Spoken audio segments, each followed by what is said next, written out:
हे दोस्तों, मैं मुकम्मल अंसारी एक बार फिर से आप सभी का बहुत बहुत स्वागत करता हूं math and magic tips YouTube channel में। दोस्तों, आज की इस वीडियो में हम लेके आए हैं कक्षा 10वीं वालों के लिए हिस्ट्री का दूसरा पार्ट, जिसका नाम है समाजवाद एवं साम्यवाद। तो आज की इस वीडियो में हम लेके आए हैं समाजवाद एवं साम्यवाद से ऐसे इंपॉर्टेंट VVI ऑब्जेक्टिव क्वेश्चन जो कि पिछले मैट्रिक एग्जाम में बहुत बार पूछे गए हैं और आपके भी मैट्रिक एग्जाम में पूछे जा सकते हैं। तो अगर आप भी इस बार मैट्रिक का एग्जाम देने वाले हैं तो वीडियो को शुरू से अंत तक देखना बिल्कुल मत भूलिएगा। तो चलिए फ्रेंड्स, बिना समय गवाए पहला क्वेश्चन को देख लेते हैं।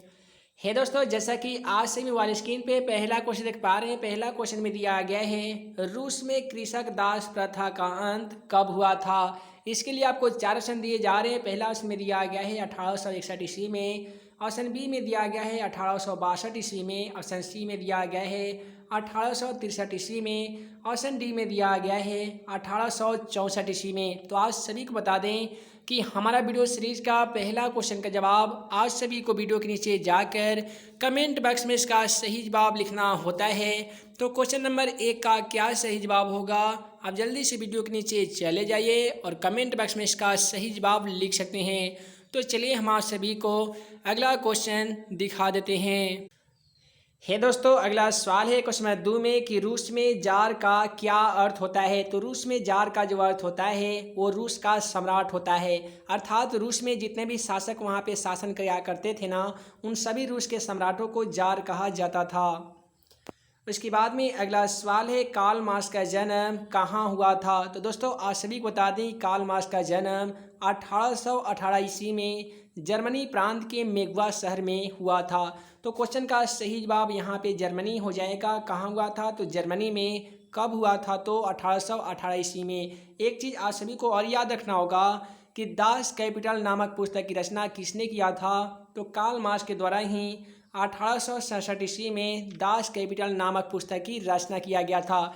ऐसे भी सवाल मैट्रिक एग्जाम में पूछे गए हैं कि समाजवादियों का बाइबिल किसे कहा जाता है, तो दास कैपिटल नामक पुस्तक को कहा जाता है, जिसके रचनाकार कौन है, तो कार्ल मार्क्स हैं।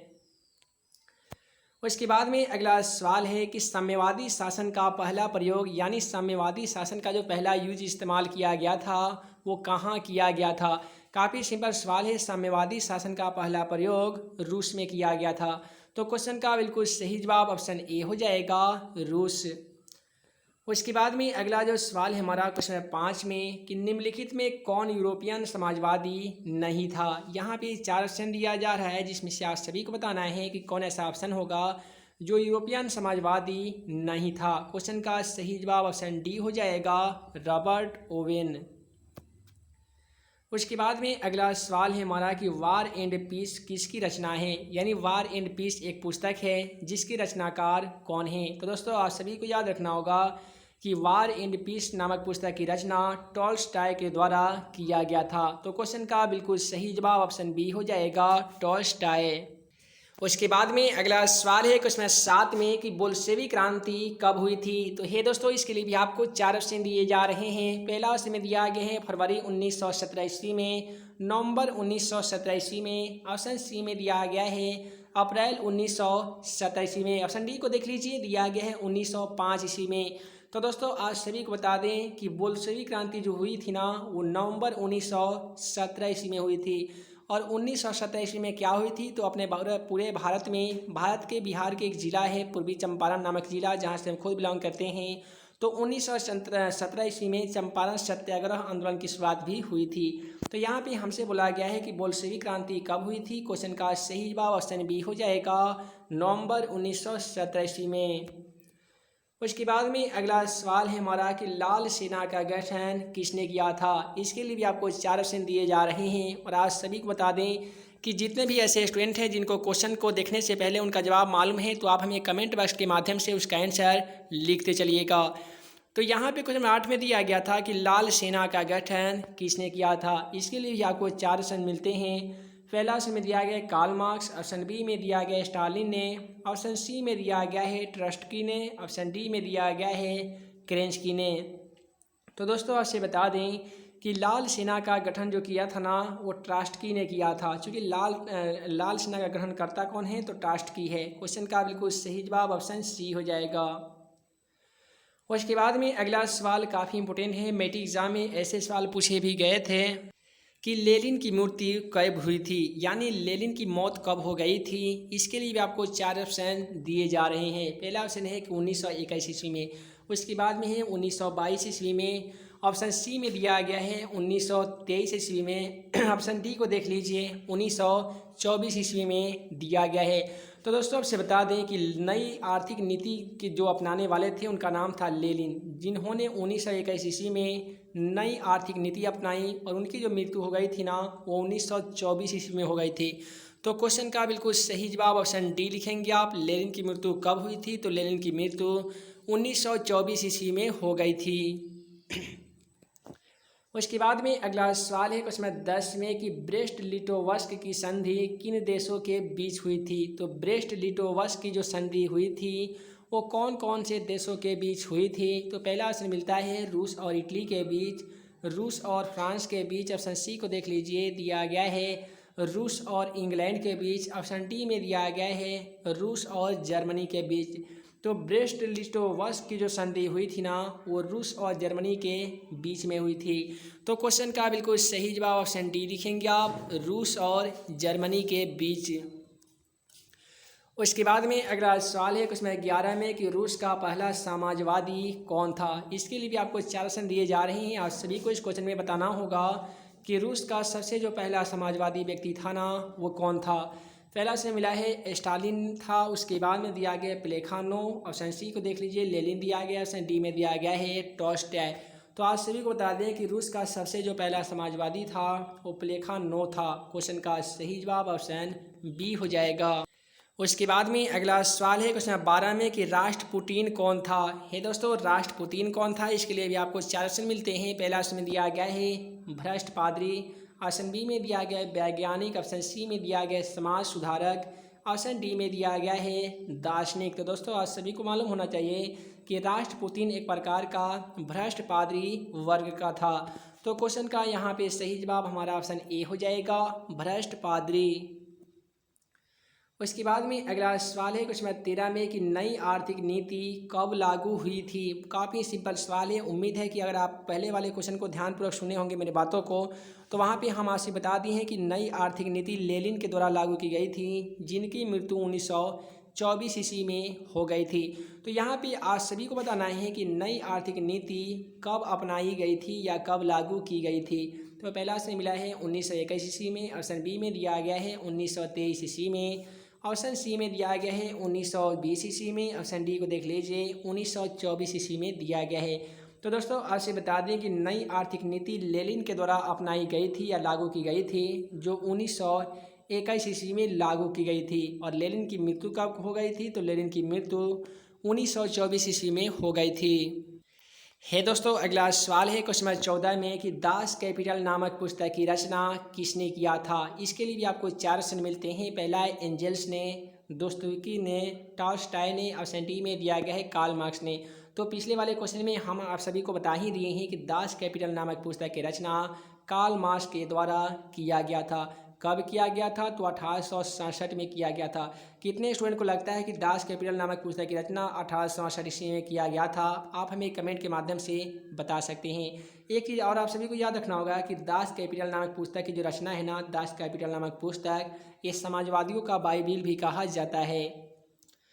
उसके बाद में अगला सवाल है कि रूस के सम्राट को क्या कहा जाता है। काफ़ी इंपॉर्टेंट सवाल है कि रूस के सम्राट को क्या कहा जाता है। इसके लिए आपको 4 ऑप्शन मिलते हैं। फराओ दिया गया है, जार, राजा, और डी में दिया गया है एजेंट। ठीक है, तो दोस्तों पिछले वाले क्वेश्चन में हम लोग पढ़े थे कि रूस में जार का क्या अर्थ होता है।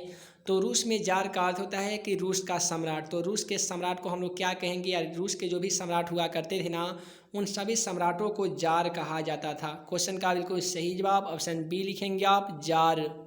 उसके बाद में अगला सवाल तो काफ़ी सिंपल है कि मजदूर दिवस कब मनाया जाता है। इसके लिए आपको 4 ऑप्शन दिया जा रहा है। पहला है 1 अप्रैल, 1 मई, 15 अप्रैल, और डी में दिया गया है 8 मार्च को। तो दोस्तों आज सभी को बता दें कि 1 अप्रैल को तो मूर्ख दिवस मनाया जाता है। उसके बाद में जो ऑप्शन बी में दिया गया है ना 1 मई, तो 1 मई को ही मजदूर दिवस पूरे भारतवर्ष में मनाया जाता है।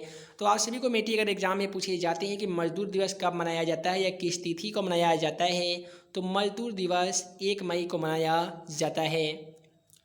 उसके बाद में अगला सवाल है कि अंतर्राष्ट्रीय महिला दिवस कब मनाया जाता है। इसके लिए भी आपको 4 ऑप्शन दिए जा रहे हैं। पहला ऑप्शन में दिया गया है 4 जून को, 1 दिसंबर को, 15 अप्रैल को, और डी में दिया गया है 8 मार्च को। तो दोस्तों आप सभी को बता दें यहाँ पे 4 जून की जगह पे अगर आप सभी के एग्जाम में 5 जून को क्या मनाया जाता है, तो एक चीज़ याद रखना होगा कि विश्व पर्यावरण दिवस 5 जून को मनाया जाता है। इतना तो आप जान गए। उसके बाद में 1 दिसंबर को क्या मनाया जाता है, तो 1 दिसंबर को पूरे विश्व में विश्व एड्स दिवस के रूप में मनाया जाता है। तो 1 दिसंबर को क्या होता है, तो एड्स दिवस मनाया जाता है। उसके बाद में हमारा ऑप्शन आता है ऑप्शन डी। तो ऑप्शन डी में क्या होता है कि ऑप्शन डी में दिया गया है कि 8 मार्च, तो 8 मार्च को ही अंतर्राष्ट्रीय महिला दिवस के रूप में मनाया जाता है। तो क्वेश्चन का बिल्कुल सही जवाब ऑप्शन डी होगा, 8 मार्च। उसके बाद में अगला सवाल है क्वेश्चन 18 में दिया गया है समाजवादियों की बाइबिल किसे कहा जाता है। हम आप सभी को पहले बता ही रहे थे और यहाँ पे क्वेश्चन में भी आ गया कि समाजवादियों का बाइबिल किसे कहा जाता है। जिन भी स्टूडेंट को आंसर मालूम होगा आप हमें कमेंट के माध्यम से सबसे पहले आंसर बता सकते हैं। पहला ऑप्शन है दास कैपिटल को, वार एंड पीस को, स्पार्क को, और डी में दिया गया है कम्युनिस्ट घोषणा पत्र को। तो दोस्तों आपसे बता दें कि क्वेश्चन 18 में जो दिया गया ना समाजवादियों की बाइबिल, तो बाइबिल समाजवादियों किसे कहा जाता है, तो दास कैपिटल नामक पुस्तक की रचना जो कार्ल मार्क्स के द्वारा किया गया था 1867 ईस्वी में, तो उसे कहा जाता है समाजवादियों का बाइबिल। उसके बाद में अगला जो सवाल है हमारा क्वेश्चन नंबर 19 में कि कार्ल मार्क्स ने किसके साथ मिलकर कम्युनिस्ट घोषणा पत्र प्रकाशित किया था। आप सभी को बता दें कि कार्ल मार्क्स ने तो एक पुस्तक की रचना करबे किया था जो समाजवादियों का बाइबिल, जिसे दास कैपिटल नामक पुस्तक कहा जाता है, ठीक है। उसी के साथ साथ कम्युनिस्ट घोषणा पत्र भी प्रकाशित किए थे। कौन, तो कार्ल मार्क्स। तो कार्ल मार्क्स किनके साथ मिलकर कम्युनिस्ट घोषणा पत्र प्रकाशित किए थे, पब्लिश किए थे, तो पहला ऑप्शन दिया है कि जेन से मिलकर, दोस्तोयेव्स्की से मिलकर, एंजेल से, और डी में टॉलस्टॉय से। तो दोस्तों आपसे बता दें कि कार्ल मार्क्स का जो जन्म हुआ था 1818 ईस्वी में जर्मनी के प्रांत मेगुआ शहर में, तो उन्होंने एंजेल्स के साथ मिलकर कम्युनिस्ट घोषणा पत्र प्रकाशित किया था। तो क्वेश्चन का बिल्कुल सही जवाब ऑप्शन सी होगा, एंजेल्स। उसके बाद में अगला सवाल है क्वेश्चन 20 में कि जार निकोलस, यहाँ पे जार निकोलस होगा, ठीक है। जार निकोलस द्वितीय की पत्नी जरीना किस देश की राजकुमारी पीटल थी। तो यहाँ पे 4 देश नाम दिया गया है। पहला इटली, जर्मनी, फ्रांस, ऑस्ट्रिया।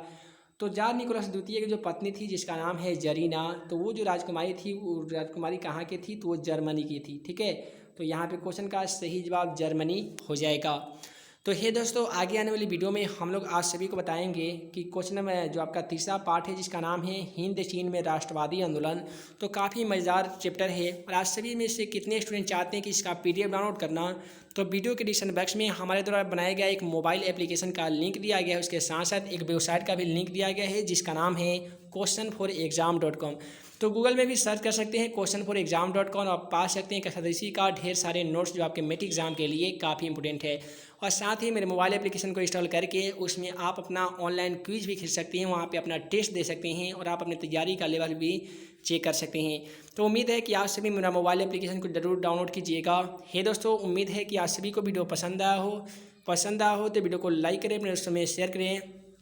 ऐसे ही नए नए वीडियो पाने के लिए हमारे channel math and magic tips को सब्सक्राइब करना ना भूले। है दोस्तों मैं मुकीम अंसारी जल्द मिलूँगा अगले वीडियो में नए VVI क्वेश्चन के साथ। तब तक के लिए वीडियो के लिए बहुत बहुत धन्यवाद।